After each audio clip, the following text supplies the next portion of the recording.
네, 연말하면 배당주죠. 근데 이제 마지막 주에 배당주 얘기해서 뭐하니 이미 다 끝났는데라고 말씀하신 분들 계실 수도 있는데 최근에 이제 배당과 관련된 정책들이 좀 바뀌었습니다. 그리고 기업들마다 배당주는 기간을 나름 설정할 수가 있거든요. 그래서 꼭 연말에만 배당하는 게 아니라 내년에 뭐 3월, 4월 이때 배당하는 회사들도 좀 있기 때문에 저희가 마지막까지 배당주를 좀 챙겨보도록 하겠습니다.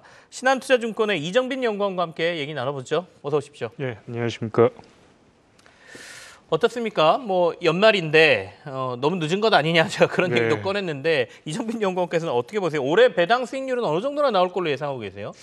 올해 배당 수익 2023년 네. 코스피 배당 수익률 같은 경우 2점 몇 퍼센트 수준인데 이제 올해를 봤을 때 이 초과 수익률 기록한 배당주 리스트가 나오고 있거든요. 네네. 기업은행, DGB금융지주, JB금융지주, DB손해보험, 삼성증권 등 보험사 아니면 은행주, 증권주입니다. 여기에 플러스 현대차와 기아 정도가 포함되고 있고요. 앞서 이제 실적이 네. 워낙 좋았다 그랬으니까 완성차도 배당을 좀 많이 하나 보네요. 예, 맞습니다. 자동차 섹터 같은 경우에는 호실적을 기록하면서 이러한 부분들이 주주 환원으로 연결된 모습들이 관찰이 되고 있고요. 보험 같은 경우에도 이 IFRS 17 효과로 인해서 어닝스가 개선된 점 이런 부분들이 어느 정도 이제 이 실적 개선으로 연결이 되고 있다라고 볼 수 있을 것 같습니다.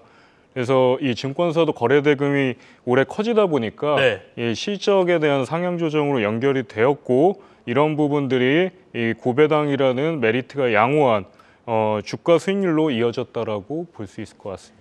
자, 이게 내년까지 이제 이어질 만한 데들을 저희가 좀 찾아야 되지 않겠습니까? 네. 어떻게 보십니까? 2024년 배당주로서 유망한 데들을 계속 눈여겨본다면 어디로 생각하고 계세요? 네, 2024년에는 배당 수익률이 5%를 상회하면서 실적 컨센서스라든지 이런 부분들이 개선되는 종목들에 주목을 해보시면은 좋을 것 같은데요. 제가 퀀트로 스크리닝을 해봤을 때 코스피 안에서는 한화생명, 현대해상, 효성, GS, 기아, TKG, 유캠스, 한전 KPS, 한일시멘트, 한국엔컴퍼니가 있습니다.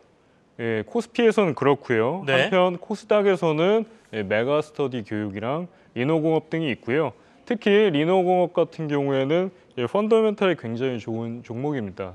이 성장형 배당주라고 보시면 될 것 같습니다.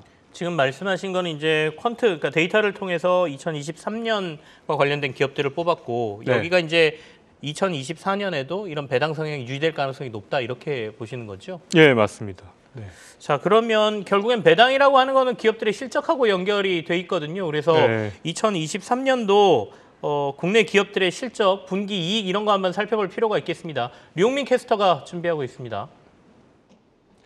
네, 2차 전지나 초전도체, 인공지능, 로봇에 이어서 연말 반도체까지 2023년 국내 시장을 설명할 수 있는 테마들입니다. 그렇다면 2024년에는 어떤 업종들이 뒤를 이을지가 투자자분들의 최대 관심사일 텐데요. 증권사에서 바라본 실적 우상향 업종 확인해 보겠습니다. 신한투자증권에서는 리포트에 따르면 지난 11월부터 12월 기준으로 순이익 추정치 변화를 상회 업종이 반도체와 유틸리티, 미디어 업종 순이었습니다. 이 중 반도체 업종이 압도적인 변화율을 보였는데요. 무려 767%의 변화가 있었습니다. 뒤를 이어서 유틸리티 업종 14.9%, 미디어가 5.9% 순이었는데요. 압도적인 순이익 추정치 변화율을 보인 반도체 업종, 반도체 업황 회복과 관련한 내용은 최근 필라델피아 반도체 지수 상승이라든지 이미 시장에 많이 난 소식입니다. 화면에 나타나 있듯 필라델피아 반도체 지수는 최근 역대 최고가를 계속해서 경신하며 상승 랠리가 이어지고 있고요. 또 최근 윤석열 대통령이 네덜란드를 방문해 ASML 본사를 방문하는 등의 호재성 이슈도 긍정적으로 작용하고 있습니다. 근래 외국인 수급도 지속해서 이어졌고요.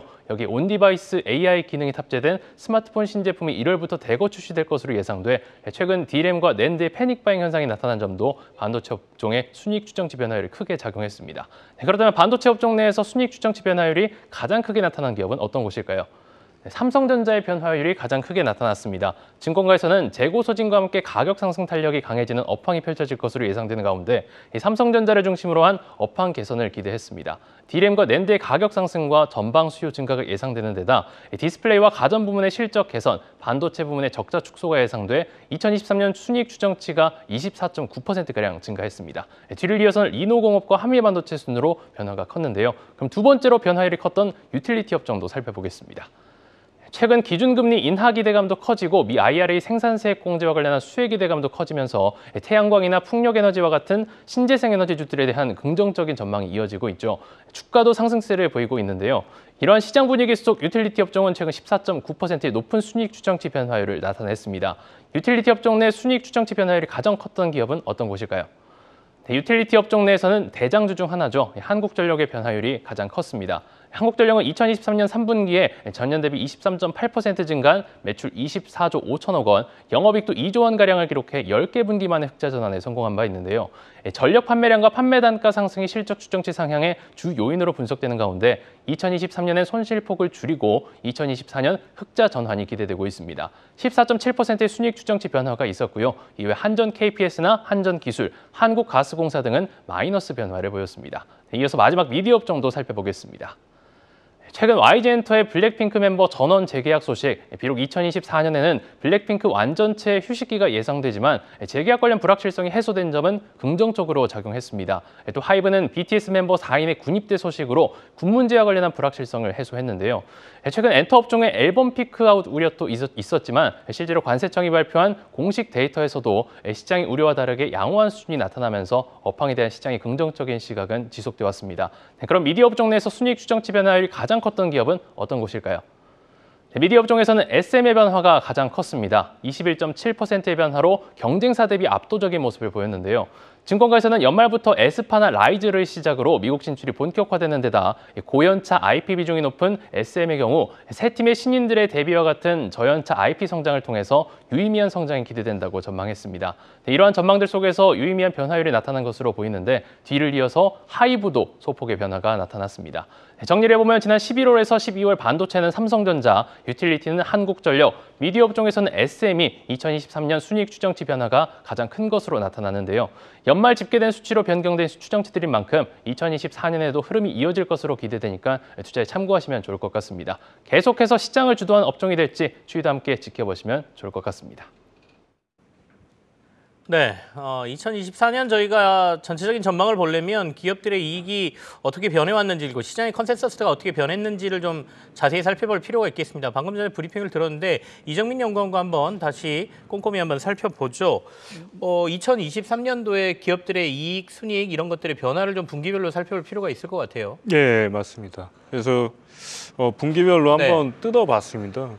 2023년과 24년, 그러니까 23년 4분기죠. 네. 4분기 순이익 같은 경우에는 31조 원, 전년 대비 49% 증익이 예상이 되고요. 기존에는 이런 전년 대비 증가율 다 마이너스였어요. 4분기부터 플러스 전환을 한다라고 볼 수가 있고요.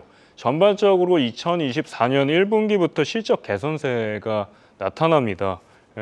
전년 동기 대비로 이 플러스 전환이 나타난다라든지 2024년 1분기부터 4분기까지 모두 두 자릿대 성장률을 기록할 것으로 예상이 되고 있습니다. 네. 하지만 이 코스피 2024년 영업이익과 순이익이 각각 262조 원과 178조 원으로 2023년 되면 굉장히 큰 폭의 상승이 예상이 됩니다.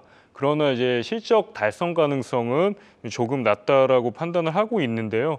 그러한 이제 이유는 23년 추정치를 최근에 조정을 많이 하면서 한 반면에 24년은 비교적 안 건드렸어요, 많이. 그래서 뭔가 이런 갭 차이라든지 이런 부분들이 크게 존재한다라고 보시면 될 것 같고요. 여전히 이제 경기에 대한 불확실성이 상존합니다. 그리고 이 순이익, 2024년 순이익 180조 원은 생각보다 조금 과도하다라고 판단을 하고 있습니다. 네.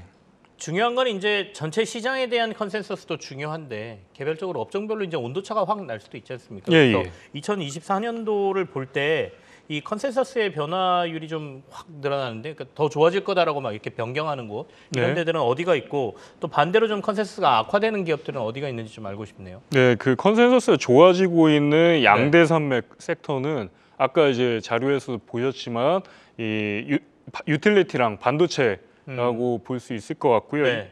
이 두 개의 섹터를 빼면은 사실상 이 컨센서스 변화율이 그렇게 크지는 않습니다. 그래서 이 기여도는 이 두 개 섹터가 다 가져가고 있다라고 보시면 될 것 같고요. 반면에 이 하위 업종은 이 기계, 호텔 레저, 운송으로 나타나고 있습니다. 네. 그래서 전반적으로 이 어닝이 올라오는 섹터보다는 내려가는 섹터가 숫자가 또 훨씬 더 많다라고 볼 수 있지만 규모 측면에서는 이제 유틸리티랑 반도체에 대한 기여도가 상당히 큰 편이다 이렇게 요약드릴 수 있습니다. 그러면 결국에는 2024년도 지금 시장에서 계속 얘기하고 있는 반도체 쪽 저희가 좀 눈여겨 봐야 된다라는 거고 플러스에서 네네. 유틸리티 이렇게 탑픽을 보는 게 맞습니까? 업종으로 보면? 예, 어닝스 관점에서는 그렇게 보시는 게 맞다라고 보고 있습니다. 이정빈 연구원께서 지금 2023년도 탑픽으로 보는 업종은 방금 전에 말씀한 그 유틸리티와 반도체다 이렇게 보시나요? 조금 더 자세히 설명해 주시죠. 아, 예, 네. 저는 개인적으로는 이렇게 반도체를 더 좋게 보고 있는데요. 네네. 이런 사이클 측면에서 지금 외국인 수급이 많이 들어오지도 않았고 좀 비어 있거든요. 그리고 다음 이 뭔가 시장이 확장 사이클로 갈 때는 인공지능이라든지 모든 게 지금 미국이랑 많이 맞물려 있어요. 네. 그래서 지금 반도체가 유리하고 IT 안에서 소부장 이런 관련된 종목들 2024년 상반기에도 주목해 보시면 좋지 않을까 이렇게 보고 있습니다. 네. 자, 오늘도 삼성전자는 소폭 오르고 있죠. 52주 신고가 위로 올라가고 있어서 2024년에 대한 기대감이 시장에 조금 반영된다 이렇게 볼 수 있겠네요. 많은 분들이 이제 내년에 반도체 쪽 보자라고 얘기를 하고 계시니까 한번 참고해 보십시오. 신한금융투자의 이정빈 연구원과 함께했습니다. 감사합니다. 네, 감사합니다. 네, 마무리 짓겠습니다. 코스피 아주 소폭 빨간불을 켜고 있고요. 코스닥은 0.7% 정도 하락 중입니다. 이제 오늘 포함해서 3거래일 2023년 남았습니다. 마지막까지 또 시장과 함께 하시면서 저희 방송도 함께 하시길 바라겠습니다. 내일 또 찾아오겠습니다. 감사합니다.